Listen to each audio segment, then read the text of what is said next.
Gary Pass was joined here by Dan Hubbs. And Dad, heading into the month of May right now, Trojans sitting on 30 wins. And when you and I talked coming into the season, one of the big things you were trying to impress was how one game here and there can make the difference going into the postseason. Talk about that, how that lesson has been applied this year for your team. Well, I think we've done that each and every game. I mean, we go out, every game's been competitive. There's only been one or two that I think we've been out of the game even at any point in the game. And I think that the kids, they're relentless. They battle to the end, and I think you can see that with the number of extra inning wins we've had, come from behind wins, walk-off wins, that there's no die in this team. And I think that because of that, you're seeing the record be what it is. I don't know that this team could have done that last year because we would have lost some of those games that we've won. And I think the experience of last year and the desire to not let one game keep us out has been a big part of the success we've had. And I think there's a lot of buzz around the USC community right now about what this team is doing. I think when you look about what you guys did at the Dodger Town Classic, those are 3 impressive wins. The UCLA series, the stands were packed. Can you feel that excitement right now returning around this team? You can. And we're seeing it a lot on the weekends. The Sunday game against Oregon, that was a good atmosphere.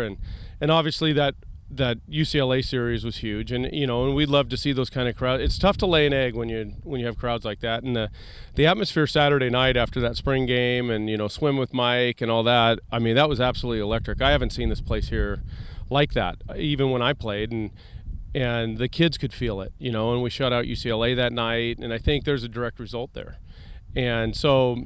We've put ourselves in a good position that if we continue to finish strong, we have a realistic opportunity to host and bring a regional back to Dato Field.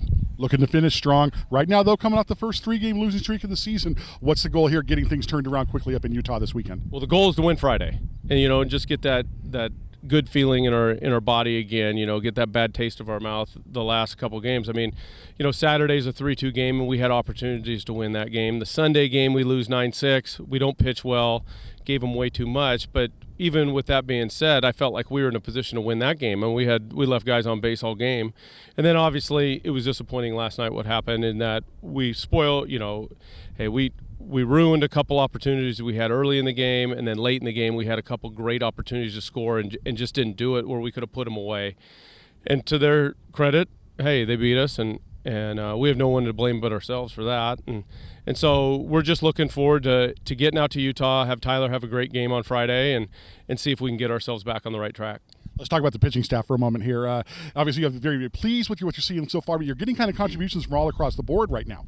Yeah, we are, and I think that we've been pretty consistent on the weekends. Brent Wheatley was starting on Fridays, and Toomey Saturday, and Mitch Hart on Sunday, and they were doing solid.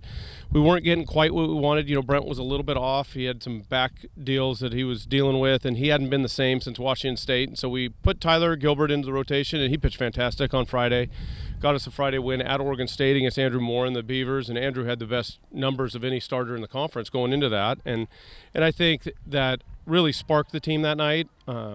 And then Toomey came out with a good start, and Mitch had a rare down start for him, and so we're going to go with the same rotation this weekend, and then the fact that we haven't had Kyle Davis really the majority of the year being what we know he's capable of doing with an ankle injury and then a groin injury and just kind of having some nagging things, we've been getting a ton of production, whether it's from Mark Huberman or Bernardo Flores or Tyler Gilbert when he was in the pen, and now we're going to expect the same from Brent and Kyle and Mark at the back end of the game as we move forward. But I've been real pleased with, the pitching staff is kind of like the offense in that we've been getting a ton of production from a lot of different people, and it's a different guy each night.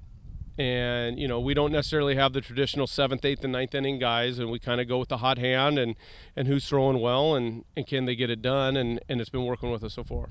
And talk about your bats right now. You're seeing the usual suspects, Stubbs and Robinson, with good production. I don't know if you necessarily expected Stahl to be doing what he's doing this year, but those guys are putting up good numbers. Well, we knew Bobby was a good player, and it was just a matter of time before he got his shot, and he made the most of it. And he's been on fire all year. I mean, it's no secret. He's hitting like 398 right now, and he seems like he gets 2 hits every game. And so, at the top of the order with him and Stubbs, and then with Jeremy, and Timmy's leading the league in RBIs, and we've been getting production throughout the lineup. Adrian Ramirez is hitting 8, and he's leading our team in homers, and he had a great game last night. And we've been getting production through Dante Flores, Blake Lacey, David Oppenheim, and out of the shortstop position, LaBruna had 4 RBIs, hit a homer and a double against Andrew Moore on Friday night. And so we're getting production throughout, and that's what we need. We're a pretty relentless lineup.